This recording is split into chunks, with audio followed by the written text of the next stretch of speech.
Hi, Tiffani Cappello here from A Transformed Life. Welcome back.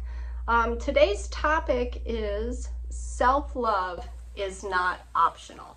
Now, I know most of you are here because you want to overcome your anxiety. Many of you are familiar with my story. I had severe anxiety.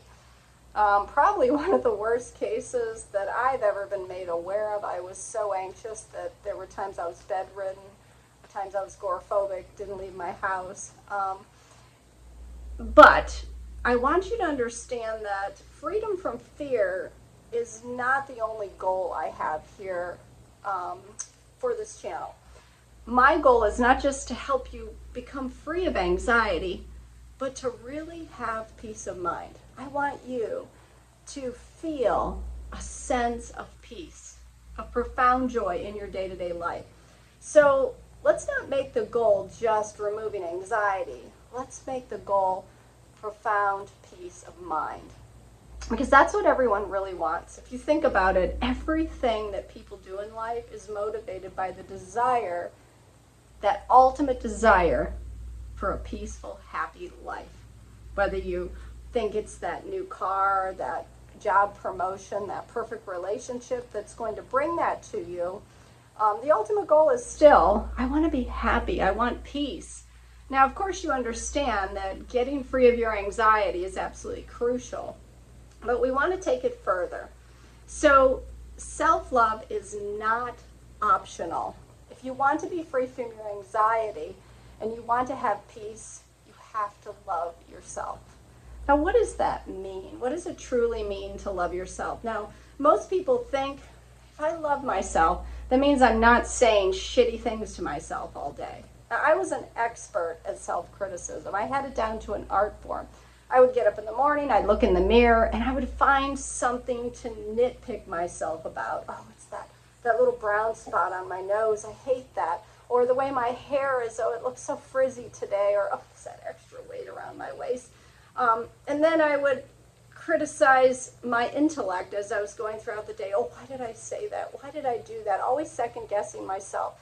It was a constant barrage of self-criticism. Now, how was I going to feel safe and enjoy life with that sort of internal critic in my head? I wasn't going to be able to do that. So I was able to overcome my inner critic, and we're going to talk more about that later, but it's beyond that. Okay, if you just don't criticize your children, well, that's fantastic. But how about truly loving your children, right?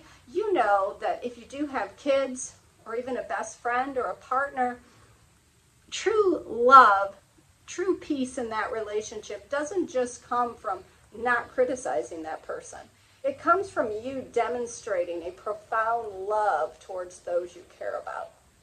But that also applies to ourselves. It's more about you just not criticizing yourself when you look in the mirror or when you're going throughout your workday, not criticizing your performance. It's about having a profound, deep feeling of love for yourself. Now, what does that actually look like? So I'm going to give you some key components of self-love because I want you to be able to practically apply everything that I teach. Even if you don't feel loving towards yourself right now, doing these things is going to be super helpful to move you in that direction. Now, I can tell you the level of self-hatred that I had was profound. It was deep. All those years of criticism from the culture, from bullies in school, that became my own internal voice. And I was using those same words that I heard against myself. And I understand how hard it is to move from that to a place of self-love. But today I want to give you some practical steps to help you to move in that direction. I want you to really see, what does self-love look like? When you begin to implement and take action steps to show love towards yourself, like you're willing to show it to other people, you will begin to feel that love for yourself. So the first thing is what we've already discussed, is having that compassionate inner dialogue. So I suggest you do something for yourself today. I'm going to give you a challenge.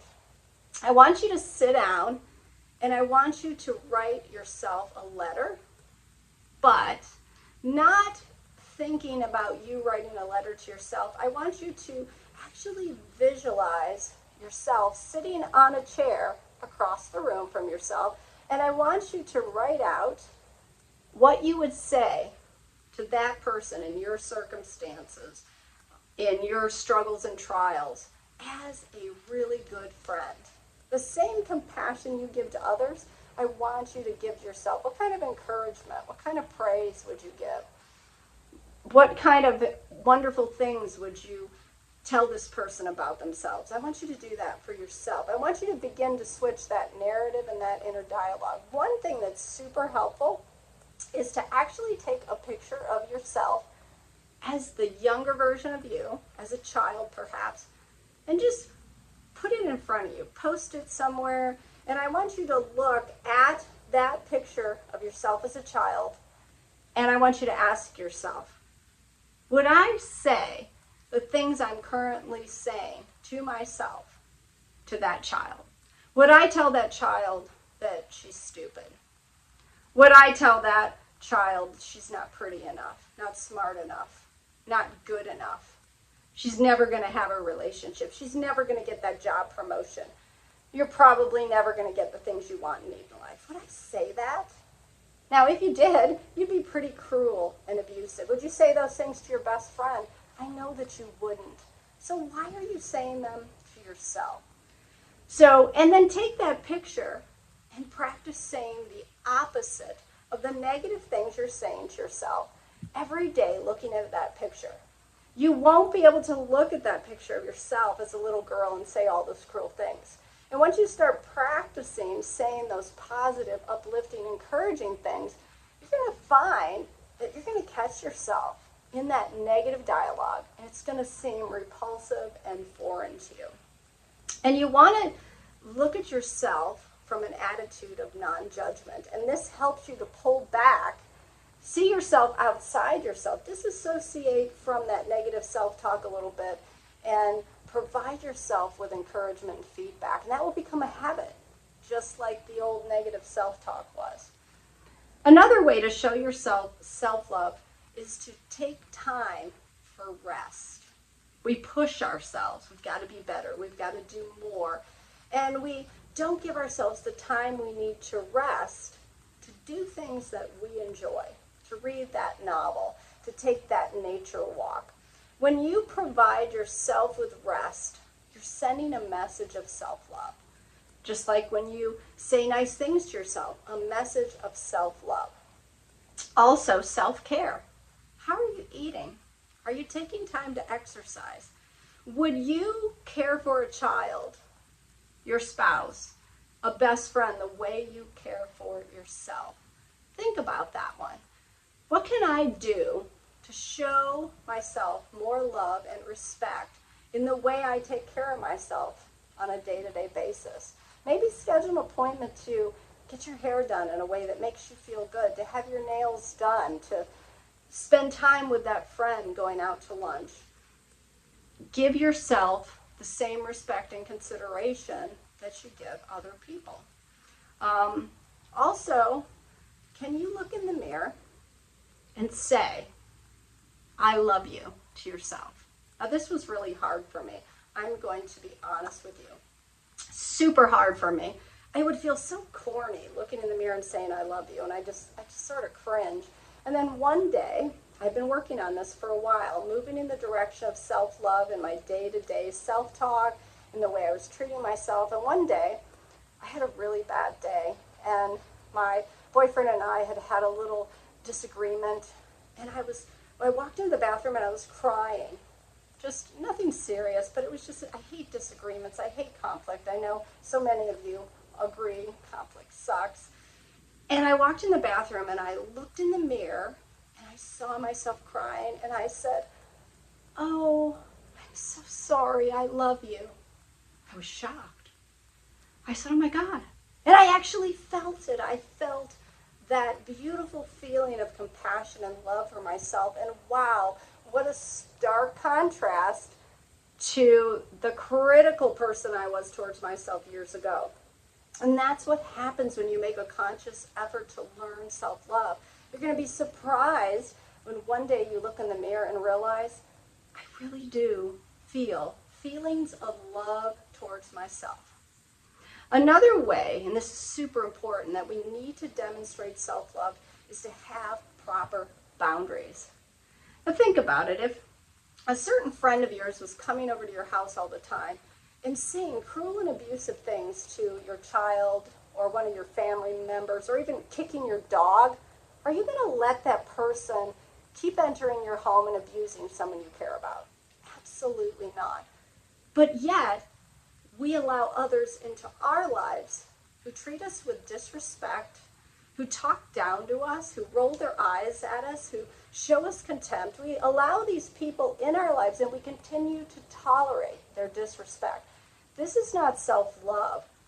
Having proper boundaries is so important. If you wouldn't let that person treat your child or best friend that way, why do you let them treat you that way?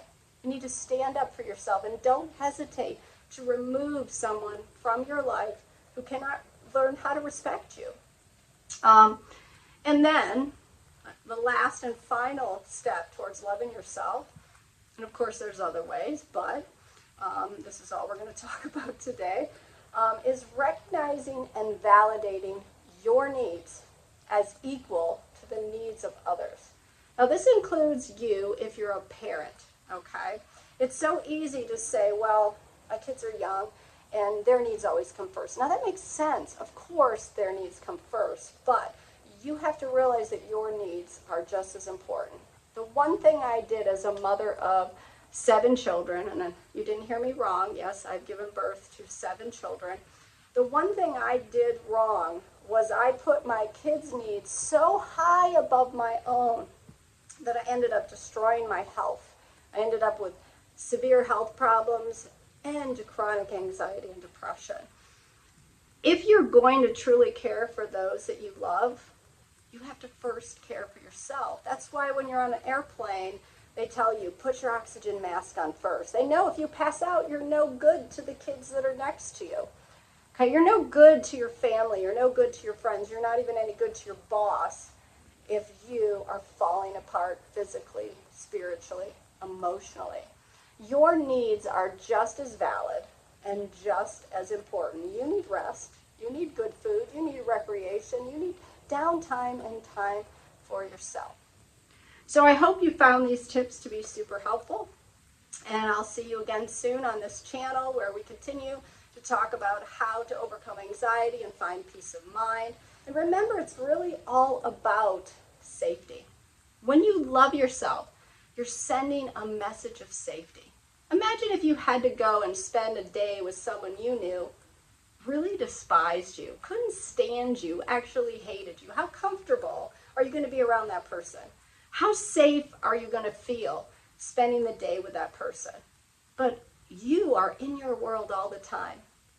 There's no way to overcome anxiety if you basically dislike the person that you are. So if you need more help with this, please visit my website, tiffanicappello.com, and check out what I have to offer there for you. There's some videos, articles. Keep looking around this channel. You'll find lots of great stuff.